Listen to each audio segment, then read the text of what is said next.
In recent weeks, Ukrainian defense forces have greatly intensified their strikes on Russian military targets in annexed Crimea.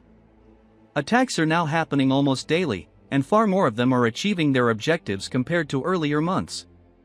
This escalation appears to be connected to the gradual weakening of Russia's air defense network on the peninsula, as well as Ukraine's access to newer and more effective weapons.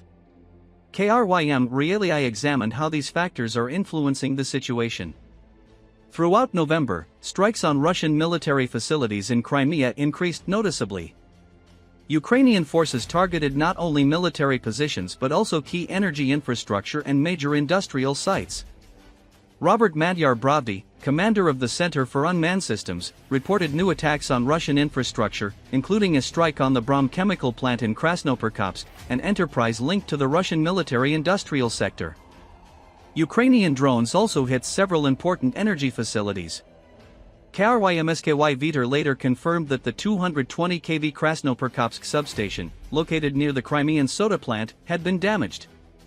This substation is a vital element of Crimea's power network and plays a major role in electricity transmission across the region. Meanwhile, the main intelligence directorate of Ukraine announced successful strikes on a Russian Ka-27 helicopter and multiple radar installations in Crimea.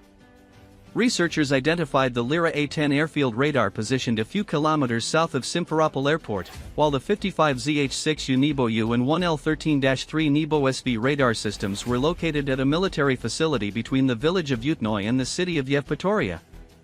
Earlier attacks had already caused significant damage to the Saksk thermal power plant.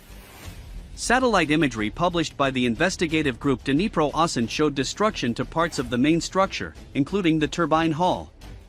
The same project also documented damage at Kirovskoy airfield, where destroyed operator equipment and burn marks were visible near one of the hangars. Ukrainian naval forces also carried out successful operations against Russian military units positioned on the Sabash drilling platform. According to Ukraine's Navy, an elite Russian Special Forces group and surveillance equipment were destroyed, along with an anti-tank missile team stationed there. In a separate operation, Ukrainian forces struck the command post of a Russian S-400 air defense battalion. The attack destroyed a 92N6E multifunctional radar and the power supply system of the S-400 command center. Military analysts note that the growing effectiveness of Ukrainian strikes is closely linked to changes within the Russian air defense system in Crimea. Numerous radar stations and several anti-aircraft missile systems have been destroyed in recent months. According to a Crimean military expert and former Ukrainian officer who spoke anonymously to Krym Zelenskyy, Russia appears unable to replace these losses quickly enough.